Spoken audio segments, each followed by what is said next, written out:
Okay, here we are recording. Hi everyone, my name is Mr. Positive. If you found this video and you're like, what is it? Well, let me quickly explain. I do videos Monday through Sunday, anywhere from 10 minutes to 20 minutes long, and of some kind of religious content. Currently, we are reading through a book called New Morning Mercies, a daily gospel devotional, and the author's name, of course, is Paul David Tripp, as you can see on the screen here.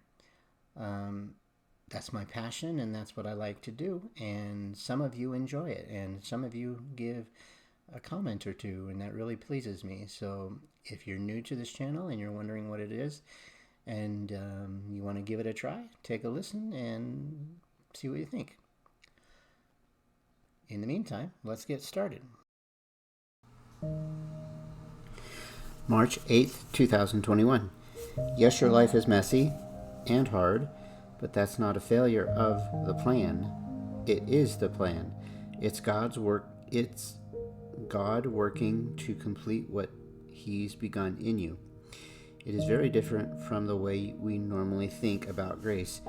It's not the way we tend to think about God's love. It doesn't seem wise and good to us. It causes us to question God's faithfulness and love. It's just not what we thought we signed on for when we placed our trust in Jesus Christ.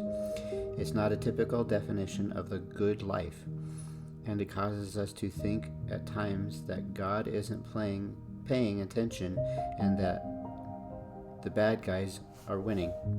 Are you tempted to think that because you're God's child, your life should be easier, more predictable, and definitely more comfortable?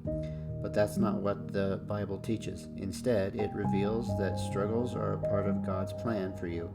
This means that if you're God's child, you must never allow yourself to think that the hard things you are now going through are failures of God's character, promises, power, or plan. You must not allow yourself to think that God has turned His back on you.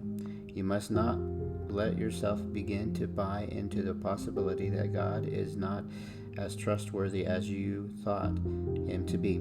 You must not let yourself do any of these things, because when you begin to doubt God's goodness, you quit going to Him for help. You see, you don't run for help to those characters you have come to doubt. God has chosen to let you live in this fallen world because He plans to employ the difficulties of it to continue and complete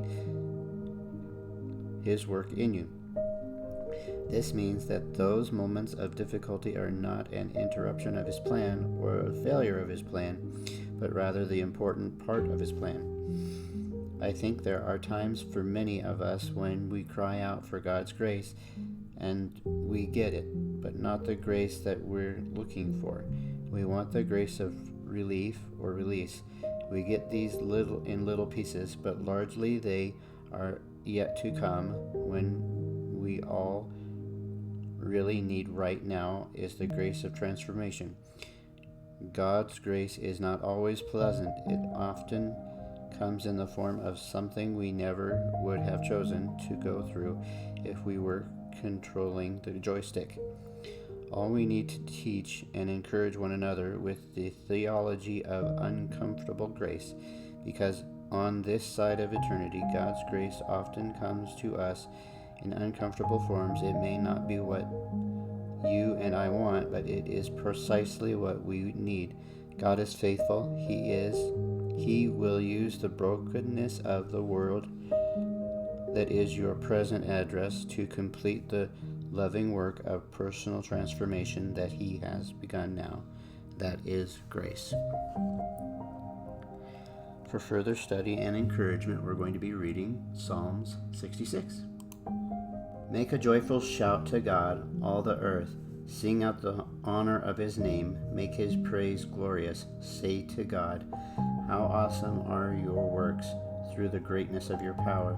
Your enemies shall submit themselves to you. All the earth shall worship you and sing praises to you. They shall sing praises to you, your name, Shali. Come and see the work of God. He is awesome in His doing toward the Son of Men. He turned the sea into dry land, They went through the river on foot. There we will rejoice in him. He rules by his power forever. His eyes observe the nations. Do not let the rebellious exalt themselves. Oh, bless our God, your peoples, and make the voice of his praise be heard, who keeps our soul among the living, and does not allow our feet to be moved. For you, O God, have tested us. You have refined us as silver is refined. You brought us into the net.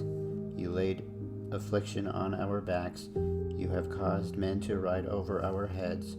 We went through fire and through water, but you brought us out to rich fulfillment. I will go into your house with burnt offerings. I will pay you my vows, which my lips have uttered, and my mouth has spoken. When I was in trouble, I will offer you burnt sacrifices of fat animals. With the sweet aroma of rams, I will offer burnt bulls with goats.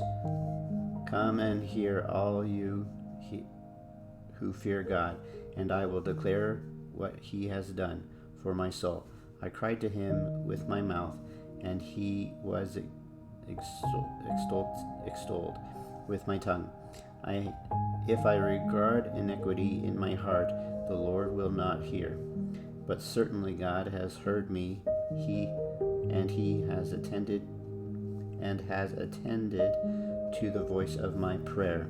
Blessed be God, who has not turned away my prayer, nor his mercy from me. Okay, there is no truth to action today. However, I will read some of the footnotes that this particular chapter offers. 66, Psalm 66, verse 1 through 20, which is all of it.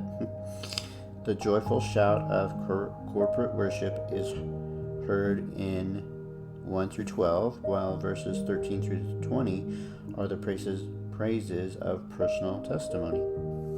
And then Psalm 66, verse 10, tested. This thought is echoed in 1 Peter 1:7, where suffering is seen to have value in the process of discipline and maturation. All right, there ends today's reading. Wow, that was a good message today. On March 8th, I wanted to say that I think that sometimes I do wonder if God hears me, because my life is always messy. I always seem to overthink things. I always seem to know that I let my mouth get ahead of my brain sometimes, and it's really tough, and it makes me wonder, does God really hear me? Does God really love me? Does God really know me? And absolutely he does, and I love that about him, and I will always be forever grateful when I am done with this earthly place to be able to go to heaven, and I think that's awesome.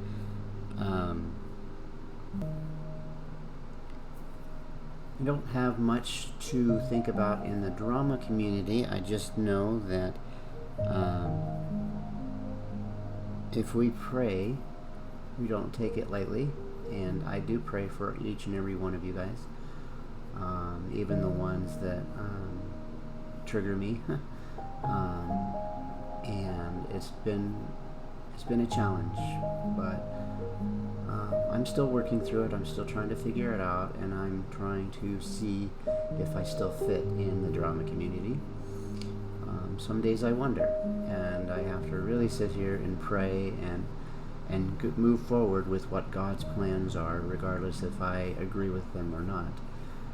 I know wholeheartedly what God's plans are when I think about what is next for my life, what is next for my channel, what is next for my decisions about YouTube altogether. And no ill will with anyone in the drama community, but it can be toxic. It is toxic. I don't think I'm going to leave it. I'm just having a bad moment. But yeah, so I think that's.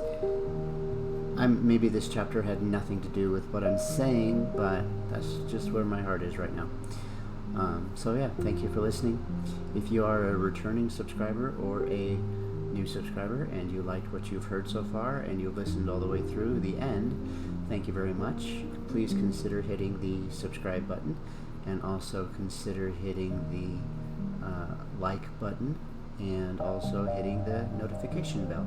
All three of those things help the YouTube algorithm know that I am trying to outreach more people, to try to stay positive, to try to stay forward, to try to stay in the right mind for God, and know that whatever silly choices I make when it comes to YouTube, that I always stay focused and know that God's on my side. So I appreciate you, and I always end the video by saying, since I know that Jesus Christ died on the cross for my sins, that it has to be overwhelming love, and because I know that, I take some of that overwhelming love that He's given us to be able to give to each and every single one of you, regardless of your sin, regardless if you and I don't like each other, regardless if you are a Christian. None of that matters to me, because I know that God has it in His hands. God will control and has in control what He is doing in your own life. I'm only here to know that I can be, that I'm here to love on you 110% and enjoy your company if and when I run into you in certain communities of the YouTube world. And so, until next time, I guess I will all see you guys next time. Bye now.